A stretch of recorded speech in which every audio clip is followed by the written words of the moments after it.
Hello guys, चलिए next chapter start करते हैं बियरिंग्स का।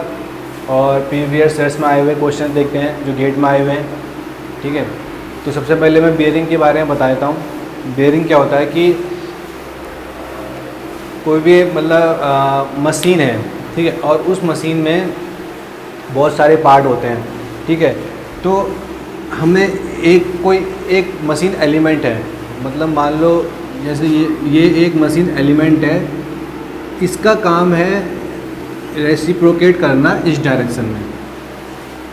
तो इसके अनुसार हमको एक बियरिंग डिज़ाइन करना है कि बियरिंग डिज़ाइन करेंगे इसके अनुसार कि इस डायरेक्शन में इसको रेसिप्रोकेट करना है। ठीक है, तो ये एक बियरिंग हो गया। ठीक है, तो बियरिंग क्या होगा, स्टेशनरी, और जो मूविंग पार्ट है उसको सपोर्ट कर रहा है, सपोर्ट करेगा, स्टेशनरी करेगा, होल्ड करेगा उसको करेक्ट पोजीशन पे,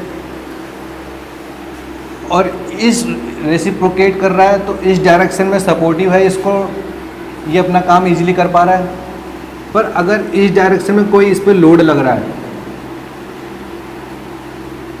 इस डायरेक्शन में कोई कहीं से भी लोड आ रहा है तो उसको प्रिवेंट कर रहा है ताकि इस डायरेक्शन में ये मूविंग पार्ट ना जाए। ठीक है, क्योंकि हमको बियरिंग डिजाइन इसके लिए करना है कि ये रेसिप्रोकेट कर सके और कहीं से भी कोई दूसरा लोड आए तो उसको प्रिवेंट कर सके। ठीक है, और उस लोड को जो जिस दूसरे फ्रेम से अटैच है, ये जो बियरिंग अटैच है उसको ट्रांसफ़र कर सके। ठीक है, मतलब इसके मोशन को कोई दिक्कत ना आए, जिस मोशन में ये करना चाह रहा है रेसिप्रोकेट उसको सपोर्ट करे, पर जो दूसरे डायरेक्शन से लोड आ रहा है और उस लोड के कारण अगर ये मूविंग पार्ट, अगर ये जो मूविंग पार्ट है ये दूसरी डायरेक्शन में ना जाए, उस लोड के कारण ये जो मूविंग पार्ट है ये दूसरे डायरेक्शन में ना जाए, अपने मार्ग से ना भटके, तो उसको सपोर्ट कर रहा है बियरिंग। तो बियरिंग का डिज़ाइन हम क्या कहते हैं कि कौन से मशीन एलिमेंट को हमको जैसे ये रेसिप्रोकेट कर रहा है, कोई शाफ्ट है वो रोटेट करती है, तो उसके अनुसार बियरिंग का डिज़ाइन होगा कि वो जो शाफ्ट है जैसे ये शाफ्ट है, ये रोटेट कर रहा है, इसको काम दे रखा है कि इसको रोटेट करना है। ठीक है, तो हम क्या करेंगे, एक बियरिंग का ऐसे डिज़ाइन करेंगे। ये बियरिंग हो गई। ठीक है, तो देखो इसको तो सपोर्ट कर रहा है इसके रोटेशन को, पर कोई दूसरा लोड आएगा यहाँ से, यहाँ कोई दूसरा इधर साइड से, दूसरी साइड से, तो उस डायरेक्शन में ये मूव ना करे शाफ्ट। ठीक है, और उसको प्रिवेंट करने के लिए बियरिंग का हमको यूज करना है। तो जिस मोशन को हमको सपोर्ट करवाना है उस मोशन के हिसाब से हम बियरिंग का डिज़ाइन करते हैं। ठीक है, तो मतलब क्या हो गया, बियरिंग दो तीन काम होते हैं। बियरिंग के स्टेशनरी होता है, ठीक है, फिक्स होता है, और जिस मूविंग पार्ट है उसके रिलेटिव मोशन में तो होता ही है। ठीक है, और उस मूविंग पार्ट को सपोर्ट करता है, होल्ड करता है ताकि कहीं जाए ना, और जो दूसरी डायरेक्शन से लोड आ रहे हैं, जो अननोन लोड आ रहे हैं, या कि मशीन किसी दूसरे पार्ट से लोड आ रहा है, तो उस डायरेक्शन में जो लोड आ रहा है उस लोड को प्रिवेंट करता है। ठीक है, और उस जो दूसरे डायरेक्शन से लोड आ रहा है उसको ट्रांसफ़र करता है फ्रेम में, जो मशीन का दूसरे पार्ट है। तो ये बियरिंग का काम होता है। ठीक है, तो बियरिंग की अगर मैं परिभाषा बताऊं तो क्या होता है कि machine element which is stationary and supporting the moving machine element. ठीक है, समझिए, तो बियरिंग का ये काम हो गया। अब ये कह रहा है कि natural feet general bearing of diameter 50 mm। अब जनरल क्या होता है, जनरल बियरिंग डायमीटर, जैसे कि ये बियरिंग है,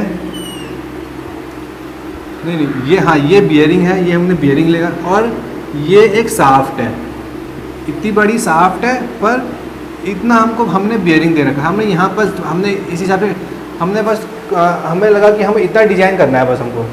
तो इसके अंदर, इस बियरिंग के अंदर जितना शाफ्ट का पार्ट आया है, इस बियरिंग के अंदर जितना शाफ्ट का पार्ट आया है उसको हम कहते हैं जनरल।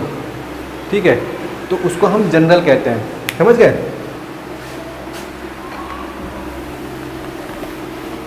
तो ये कह रहा है कि natural feed general bearing of diameter 50 mm, ठीक है।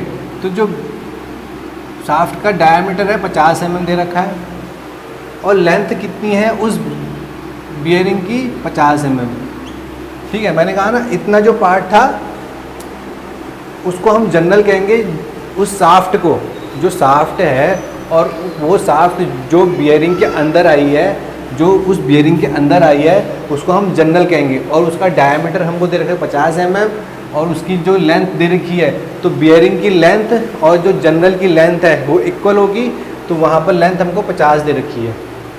Operating eight 20 revolution per second, तो एन हमको दे रखा है 20 RPS। Carries a load of W kilo Newton, 2 kilo Newton, तो हमको W दे रखा है मान लो 2 किलो न्यूटन, ठीक है। मतलब कि जैसे ये शाफ्ट है, ठीक है, ये शाफ्ट है और ये बियरिंग है, इतना बियरिंग मान लिया मैंने, ठीक है, इतना बियरिंग मान लिया। तो इसमें जनरल क्या होगा, ये होगा जनरल। ये लेंथ L, ये लेंथ दे रखी है और ये डायमीटर दे रखा है शाफ्ट का, ठीक है। और इस पर मान लो 2 किलो न्यूटन का लोड लगा हुआ है, जैसे ये 2 किलो न्यूटन का लोड लगा हुआ है यहाँ से,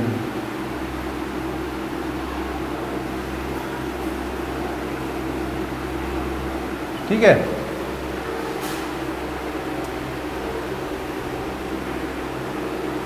तो और हमको विस्कोसिटी जेड से डिनोट करते हैं, लुब्रिकेंट। इसमें क्या होता है कि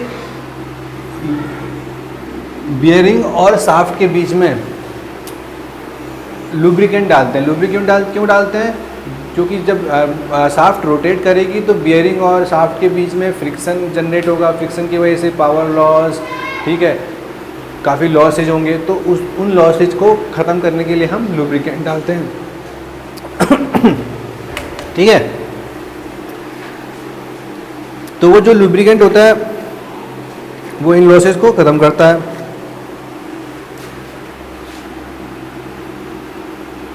तो वो उसकी विस्कोसिटी कितनी दे रखी है, 20 मिली, ये m क्या है, मिली पास्कल सेकेंड, 20 मिली पास्कल सेकेंड, तो मतलब 0.02 पास्कल सेकेंड। रेडियल क्लियरेंस, अब रेडियल क्लियरेंस हमको 50 माइक्रोमीटर दे रखा है। रेडियल क्लियरेंस क्या होता है कि ये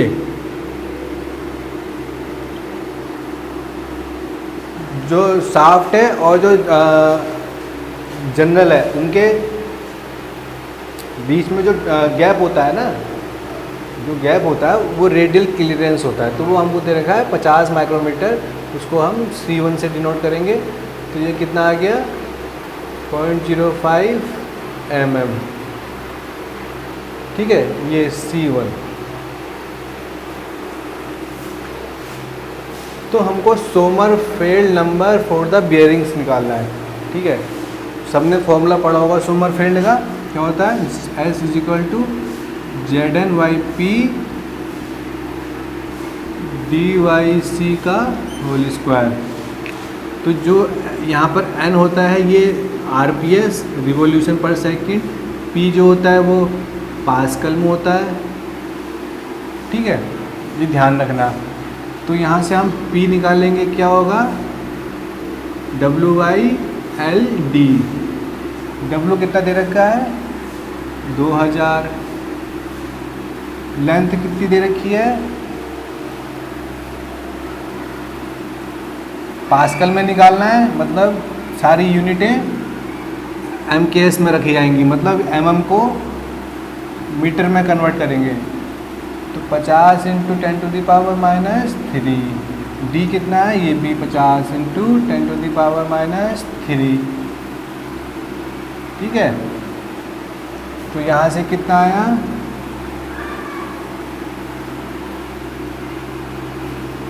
0.000 5 4 20 4, ठीक है। 4 × 10⁻6 डिवाइडेड बाई 5, 8 × 10⁵ ठीक है। तो यहाँ से z कितना दे रखा है 0.02, n RPS में 20, p कितना है 8 × 10⁵, d कितना है 50, c ये वाला जो c है ये है डायमीट्रल क्लियरेंस। डायमीट्रल मतलब ये तो रेडियल क्लियरेंस हो गया C1, तो डायमीट्रल क्लियरेंस क्या होगा टोटल C = 2C1, मतलब ये दोनों और इन दोनों को ऐड करेंगे तो डायमीटर ये कितना आएगा 0.1 का होल स्क्वायर। तो इसको सॉल्व करेंगे कितना आएगा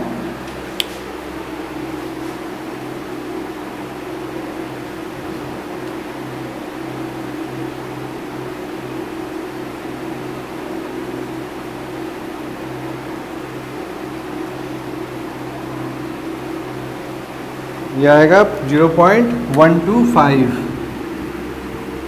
तो सोमरफेल्ड नंबर कितना आ गया 0.125, ठीक है।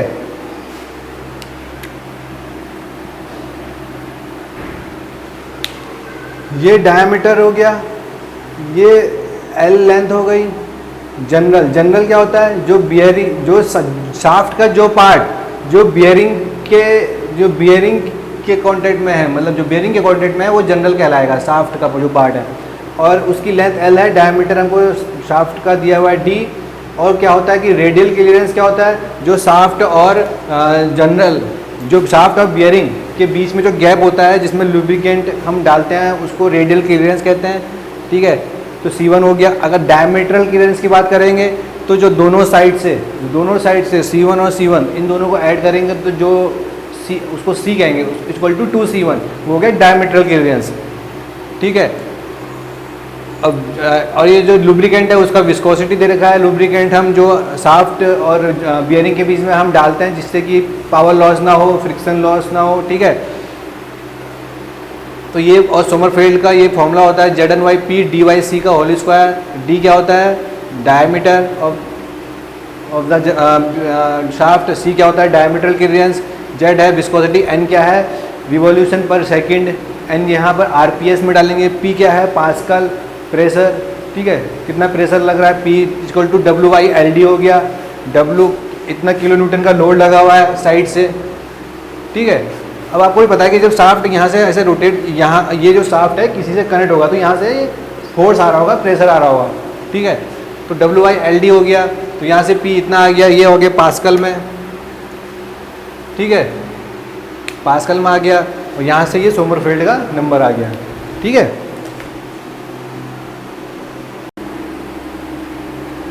चलिए नेक्स्ट क्वेश्चन स्टार्ट करते हैं।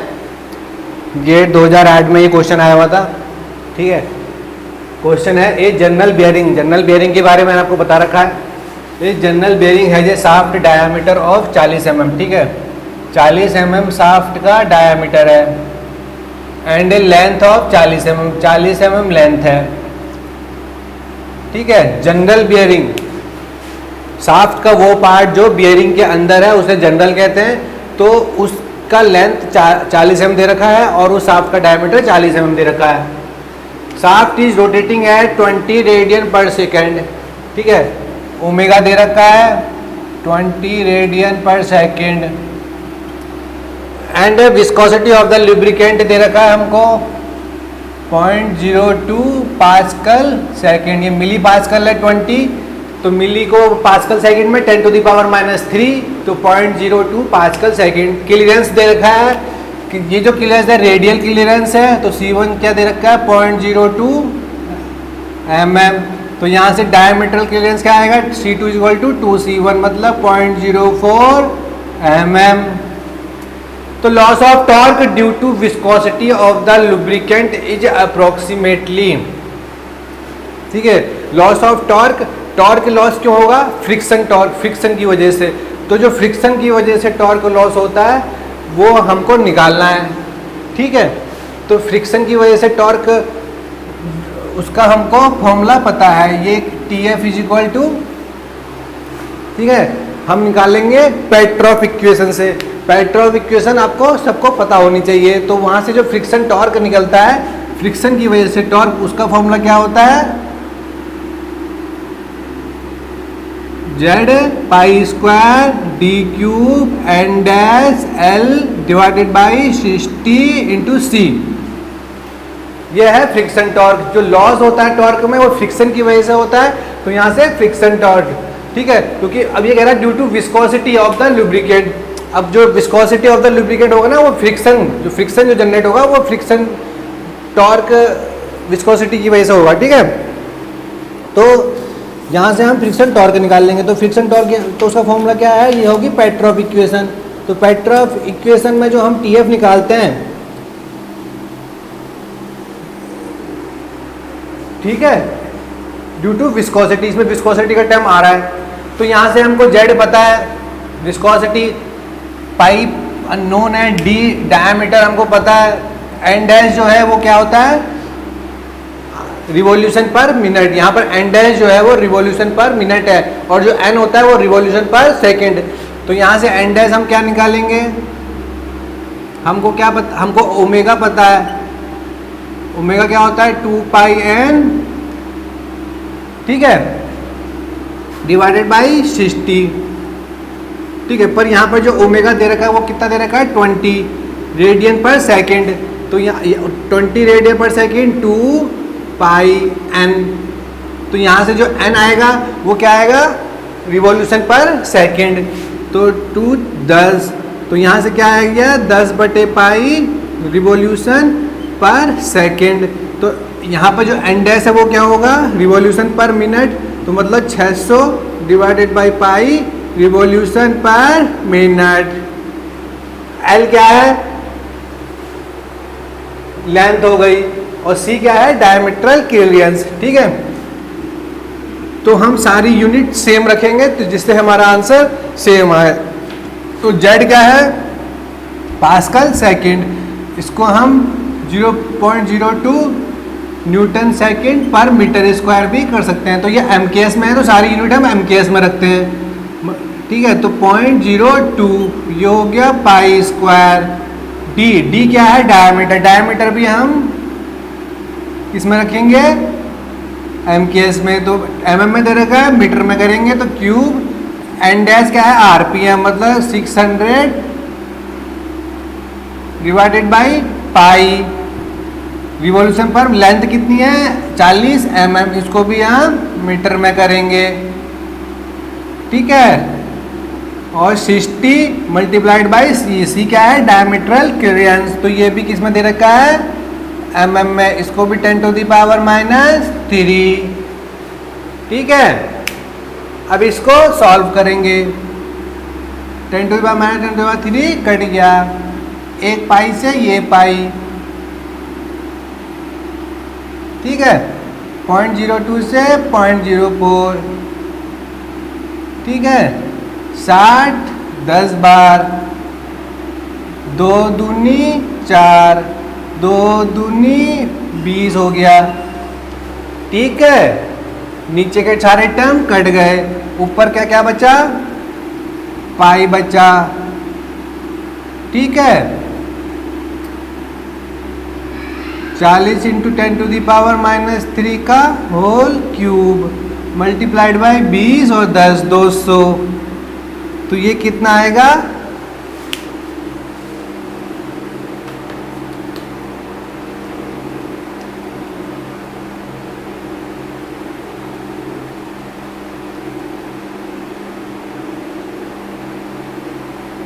यह आया 0.040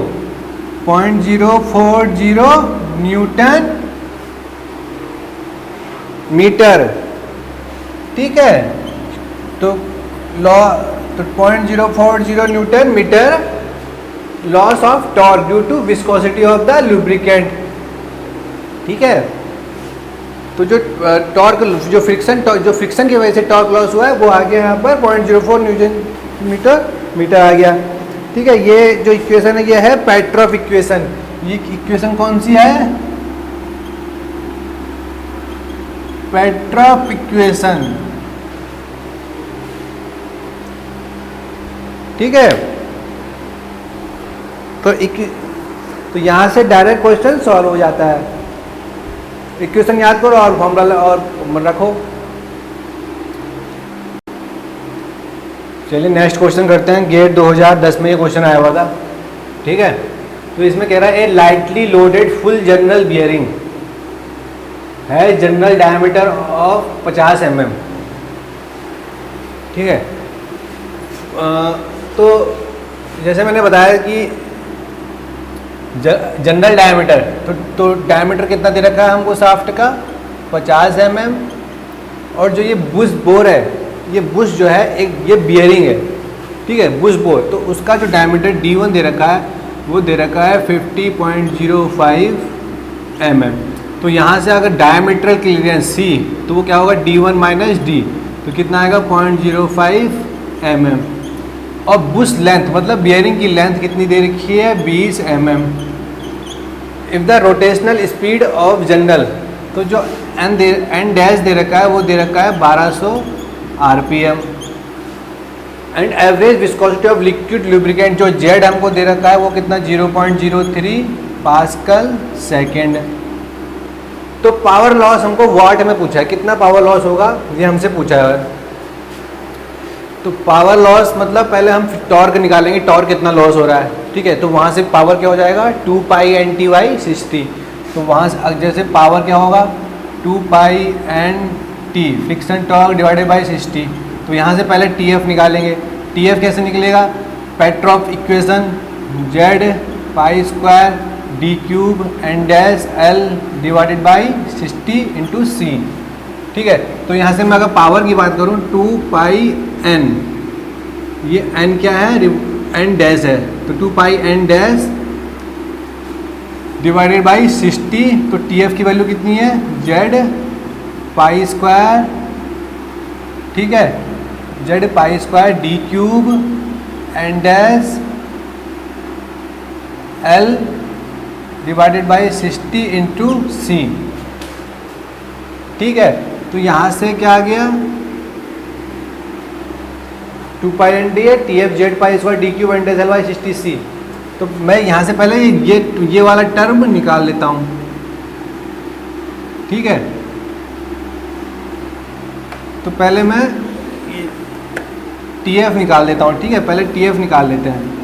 तो Z की वैल्यू कितनी दे रखी है अपन को 0.03 पाई स्क्वायर। ठीक है, D क्या है डायमीटर ऑफ शाफ्ट, तो 50 mm दे रखा है।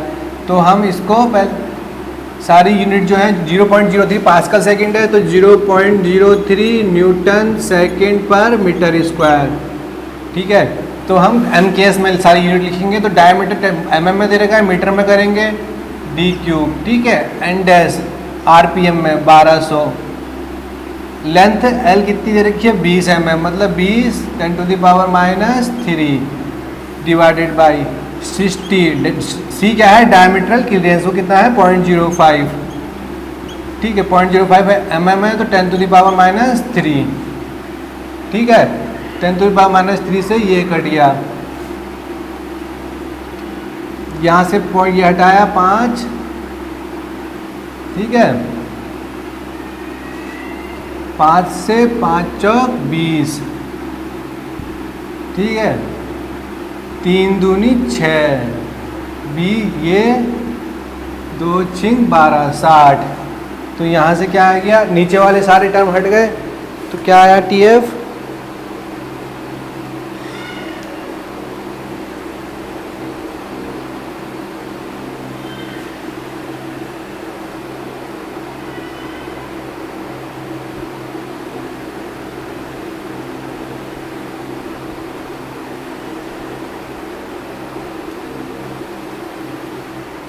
तो तो ये क्या है, क्या क्या बचा, पाई स्क्वायर बचा, 50 × 10⁻³ का होल क्यूब बचा, और 6 चौक 24, 240 बचा। तो ये कितना आ गया, 0.296 न्यूटन मीटर, ये आ गया टॉर्क। तो यहाँ से पावर क्या होगा, 2π(N⁻) डिवाइडेड बाई 60, ठीक है। 2π(N⁻) कितना है 1200, TF कितना है 0.296 डिवाइडेड बाई 60, तो कितना आएगा पावर,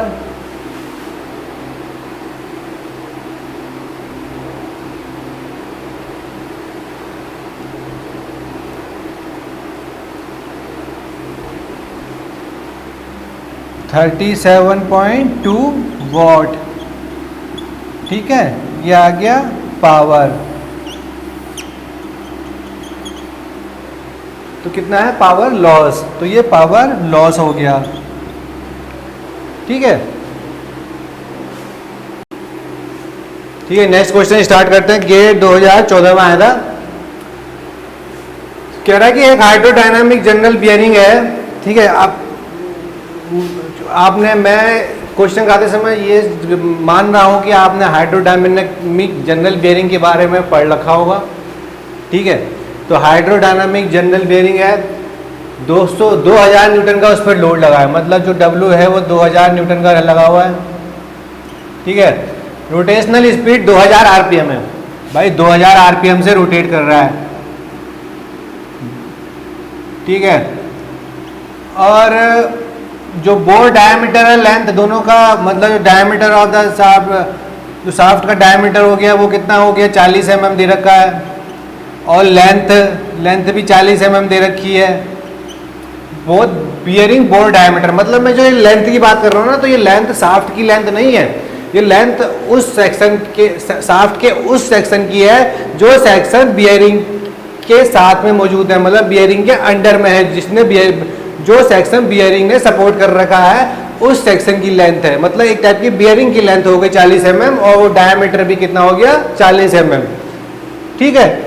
शाफ्ट की लेंथ तो बहुत बड़ी होगी, पर मैं उस सेक्शन की बात कर रहा हूँ, वो सेक्शन ऑफ शाफ्ट जो बियरिंग के सपोर्ट में है, जिसने जो बियरिंग ने सपोर्ट कर रखा है जिस सेक्शन ऑफ शाफ्ट को, वो लेंथ 40 mm है। तो रेडियल क्लियरेंस कितना दे रखा है भाई, C1.02 mm, तो रेडियल क्लियरेंस 0.02 दे रखा है, तो डायमीटर क्लियरेंस कितना हो गया 0.04 mm। तो भाई यहाँ पर हमें bearing is lubricated with an oil having viscosity 0.03 pascal second. तो क्या है कि अब भाई बियरिंग और शाफ्ट है तो उसको लुब्रिकेशन की जरूरत है, क्योंकि अगर लुब्रिकेशन नहीं करोगे तो लॉस होगा, पावर लॉस होगा, टॉर्क लॉस होगा, ठीक है। तो उस लॉस को कम करने के लिए हम लुब्रिकेट उनके रिक्त स्थान में बीच में हम डालते हैं, ठीक है। जो गैप होता है बियरिंग और शाफ्ट के बीच में, वहां पर हम लुब्रिकेंट डालते हैं जिससे पावर लॉस होने कम हो, टॉर्क लॉस कम हो। तो हमसे पूछा है फिर Sommerfeld number of the bearing, Sommerfeld number हमसे पूछा हुआ है बियरिंग का। तो उससे पहले हम क्या निकालते हैं, P, प्रेशर निकालते हैं कि कितना प्रेशर उस शाफ्ट पे लगा। लोड तो हमको पता है कि लोड 2000 न्यूटन का उस शाफ्ट पे, एक्चुअली उस शाफ्ट पे लग रहा है, तो कितना प्रेशर उस शाफ्ट पे लगा वो हम निकालते हैं। तो वो होगा P = W/L/D। तो 2000 न्यूटन का लोड लगा हुआ है, तो यहाँ से हम जो P निकालेंगे वो पास्कल में निकालेंगे, मतलब न्यूटन पर मीटर स्क्वायर। MKS सिस्टम में निकालेंगे, जितने भी यूनिट होंगी सारी MKS सिस्टम में होगी। तो P W/L/D, L कितना है 40 mm, D कितना है 40 mm, दोनों mm 10⁻⁻6 हो गया, ठीक है। तो यहाँ से कितना आया 0 से 0 गया 50, 0 से 0 1.25 × 10⁻6, ये कितना आ गया पास्कल, ठीक है। प्रेशर आ गया। सोमरफेल्ड नंबर क्या होता है, ZnYP DYC का होल स्क्वायर, जहाँ जो n जो है इसमें वो RPS में है और जो P प्रेशर दे रखा है वो पास्कल में है। ठीक है, तो ये n डैश हमको 2000 RPM में दे रखा है, तो हम इसको यहाँ RPS में रखेंगे। तो Z की वैल्यू कितनी है 0.03 पास्कल सेकेंड MKS में है। n की वैल्यू RPS में रखेंगे तो मीटर RPM में है, तो 2000 रिवॉल्यूशन तो 1 मिनट 60 सेकेंड, तो ये हो गया RPS। P कितना है पास्कल में दे रखा है, तो हम इसको यहाँ पास्कल में रखेंगे 10⁶। ठीक है, ये हो गया ZnYP। D कितना है 40 mm, C कितना है 0.04 mm। इसको हम या MKS में रखो या mm वाली यूनिट में रखो या मीटर में रखो, क्योंकि mm ऊपर mm से mm कट जाएगा। तो ये कितना है D 40 mm और C कितना है 0.04 mm। ठीक है, mm से mm कट गया यूनिट। ठीक है, तो 0.040 डिवाइडेड बाय 0.04, तो ये कितना आ गया 10 और 40 10, तो ये 10⁻³ हो गया। तो ये कितना हुआ, तो अगर इसको सॉल्व करेंगे कितना आएगा,